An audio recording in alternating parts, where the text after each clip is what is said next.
በጣም ደስ ይለኛል ልጆችን መጠየቅ ማለት ነው። እና እንደው በጣም በቃ ከወላጆች ብናስተካክል ምን አለ እስቲ ማለት ሞር እስቲ ብትነግሩን። እኛ ሜቢ ረስተነው ከሆነ የልጆችን ነገር እንደኛ እኮ እያደግን የምንመጣው ሰዎች ነን። ህይወታችን እኮ ያስጨንቀናል። ምን እንሆናለን ብለን እኮ እንጨነቃለን።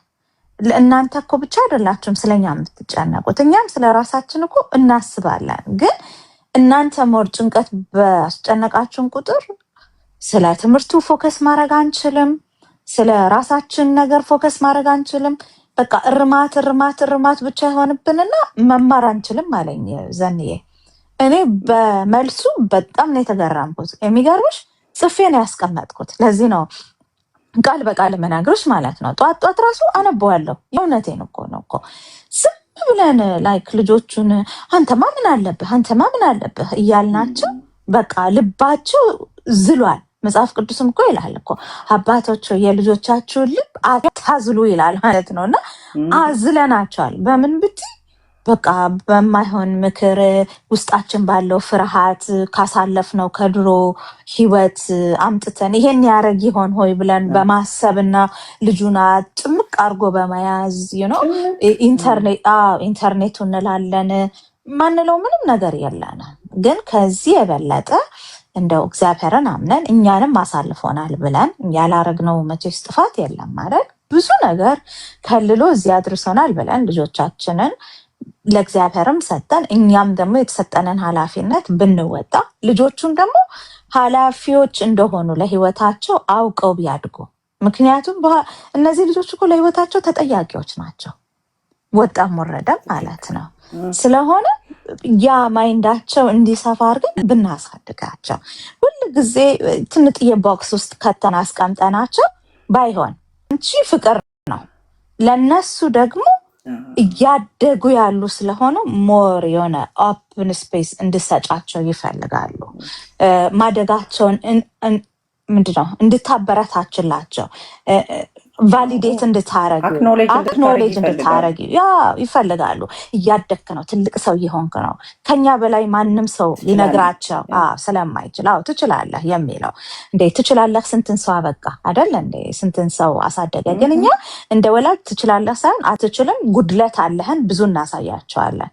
ጉድለታቸው ላይ እንዴት መስራት እንዳለባቸው ነበር እኛ ማስተማር የነበረብን እንጂ ጉድለታቸውን እያሳየን እየነቀፍን መቀመጥ አልነበረብንም። ያ ጉድለት እንዴት ይሞላልን አብረን እንደ ልጅና እንደ ወላጅ ነበር መስራት የነበረብን። ዘንዬ ወደ አንቺ ልምጣ። እኔ አሁን መቼም አንቺ ሜንሽን ስላደረግሽው ሞር እንድናወራበት የምፈልገው ትችት ላይ ልጆቻችንን ስንተች ልጆቻችን ላይ የምናሳደራቸውን አሉታዊ የሆኑ ኢፌክቶች ምን እንደሆኑ እናውቃለን ወይ? አንደኛ ነገር ልጆቻችን በራሳቸው እንዳይተማመኑ እናደርጋቸዋለን። እኔ ብዙ ጊዜ ምን እላለሁ፣ ሲተች አደገ ልጅ በቃ ተች ከመሆን ወደኋላ አይልም። ብዙ ጊዜ ራሱ ኢንቴንሽናሊ እኔ ያደግኩት እንደዚህ ነው አልጠቀመኝም፣ ስለዚህ እኔ ደግሞ ለልጄ ይህንን ነገር አላረግም ብሎ ካልሰራ በስተቀር ራሱ ላይ በአውቶማቲካሊ የሚሆነው ነገር ምንድን ነው? ዛሬ ሲተች የነበረ ልጅ ነገር ከመተቸት ወደኋላ ተች የሆነ ወላጅ ነው። ቶሎ ብለን ፖዘቲቭን ማናይ ከሆነ ያ ሰው ያደረገውን ጥሩ ነገር ከማየት ይልቅ ያቺ የጎደለቿን 9 ጥሩ ነገር ተሰርታ አንዷ ብትጎድል እሷን እንድታይ የምትደረጊበት ምክንያት ምንድን ነው? አንቺም ልክ እንደዛው ቤተሰብሽ ውስጥ አብረሽ ስትኖሪ ያንን አይነት አፕሮች ነው ያሳዩሽ እነሱ። በቃ 9ን ጥሩ ሰርተሽ እቺን እኮ አሁን አንቺ 91 ወይ ምናምን ወይ አይደለም 99 አምጥተሽ ልበልሽ አንዷን ካት ይሉሻል። ምንም ጥያቄ የሌለበት ምንም ጥያቄ ቀላል ነገር ሆኖ አይደለም። እውነት ነው። አዎ ባይ ዘ ዌይ ደስታችንን የእኛን ደስታ ነው የሚወስደው ዘንጌ። ትችት ማብዛት እኛኑ ነው ችግር የሚሰጠን፣ የእኛን ደስታ ነው የሚወስድብን። አሁን በባለፈው ሊሚትለስ ማለት ነው ወንድሜ አባቴ አንደኛ እኩል የወጡ ልጆች ለምን እኩል አብረህ ወጣህ ብሎ ተገርፏል ታላቅ ወንድሜ ሲለን እውነቴን ልቤ ውስጥ ነው የቀረው ማለት ነው። ልጁ አንደኛ እንኳን መውጣት ሳዲስፋይ የማያደርገን ፓረንቶች አለን ማለት ነው። ለምን እኩል አብሮ አንድ ሰው ወጣ የምንል ከዛ ደግሞ እንዴት ወንድም ወንድሙን ይገላል ደግሞ እንላለን። ባይዘዌ ወንድም ወንድሙን እንዲገል የምናደርገው በትችታችን ነው።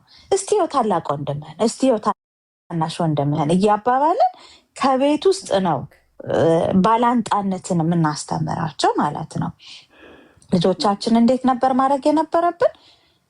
የታላቅ ወንድሙን ጉድለት ታናሽ ወንድሙ ጎበዝ ከሆነ እንዲሞላሉ ማድረግ ነበር የነበረብን። ለምን በህይወታቸው ወንድምና እህት የምትሆኙ ተፈላልገሽ እኮ እንድትኖሪ አይደል? ጓደኛ የምትሆኙ አንዱ የአንዱን ጉድለት እየሞላ እንዲኖር ነው። ፐርፌክት ሰው ስለሌለ ማለት ነው። እንደሱ አድርገን ከማሳደግ ይልቅ እኛ ግን ምንድነው የምናደርጋቸው?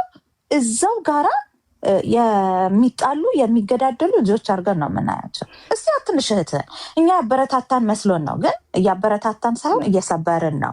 ውስጣቸው ጥላቻን እየዘራን ነው። ያ የዘራ ነው ደግሞ በኋላ ላይ እዛው ልጆቻችን ላይ ጠልፎ ሲጥላቸው ወንድም እኮ ተኮራርፈዋል ሲባል ትልቅ ሆነው ማለት ነው። ከየትም የመጣ አይደለም፣ ከልጅነታቸው ይዘውት የመጡት ነው። ስለሆነ እባካችሁ ስንናገርም ወንድምህን ሳይሆን ወንድምህን አግዘው፣ ወንድምህን እርዳ ሲባል ይሄ መርዳቱን ሲሰማው ያም ደግሞ ወንድሙ ሊረዳው እንደመጣ ሲሆን ፍቅር ይሆናል ማለት ነው፣ ድልድይ ይሆናል። ወራስ ግን አላየውም ወንድምህን ስትይ ብሪጁን እንዳፈረሹ ቁጠሪው። ይሄ መተላለፊያውን በቃ መሀላቸው ጉድጓድ በቃ አለቀ። የሚታየው ምንድነው? አንድ ቀን ይሄን ሰውዬ ደፍቼው ወር ደፍቻት ይመጣል ማለት ነው። ባለፈው ዳንዬ እንዳለ የጎረቤት ልጄን በጣም ነበር የምጠለው እሱን አታየውም እየተባልኩ አድጌ እንዳለን ማለት ነው። እና እውነት ለምንድነው ጠላት ከጎረቤት ጠላት ከምንም ጠላት የምናረጋቸው ቤት ውስጥም እንዳይዋደዱ የምናደርጋቸው? ከዛ ደግሞ ቤት ውስጥ ደግሞ ፌቨሪቲዝም የሚባል ነገር ደግሞ አለ አይደል? በወላጅ መካከል ብዙዎቻችን የለንም እንላለን እንጂ አድሎ ልጆች ላይ አድሎ ላይክ አሁን ጥሩ የሚማረውን ልጅ ኤንጅል አድርጎ መቅረጽ ማለት ነው። ትምህርት ደግሞ ትንሽ ደከም ያለውን ልጅ በቃ እሱማ ምንም አይረባም፣ ይሄ ምንም አይጠቅምም ብለሽ መተው ማለት ነው። እና ይሄንን እንትን ማለት አለብን፣ ማስተካከል አለብን። We should never compare with each other. We should accept them the way they are. ትክክል ነው። ትልቅ ኮከብ አለ፣ ትንሽ ኮከብ አለ፣ ፀሐይ አለ፣ ጨረቃ አለ። ግን ሁሉም ይጠቅሙናል፣ ሁሉም ያበራሉ እንደ የራሳቸው ማለት ነው። ፀሐይም በቀን ጨረቃም በሌሊት ከዋክብቶቹም እንደዚህ።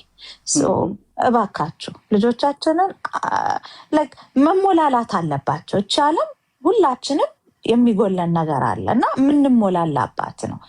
ለመሞላላት ስለሆነ ይሄ ጎደለህ ብለን ሳይሆን ማሳየት ያለብን የሚጎልህን ከአንዱ በኩል ስለምታገኘው ብለን ፍቅርን ልጆቻችንን እናስተምራቸው። ይህን ምግብ ካልበላ ለወንድምህ ነው የምሰጥልህ አለቀ። ወንድሙን ጠላት አድርገህ ማስቀመጥ ስንት አለ። እሱማ ቢጠቀስ ምን ጥያቄ አለው? የምትወጂውን ነገር ሁሉ ተነስቶ ለከሌ ልጅ እሰጥልሃለሁ ትበያለሽ፣ የሆነ ጥፋት ስታጠፊ ማለት ነው። ከዛ የከልየ ልጅ በቃ ጠላትሽ ነው የሚሆን።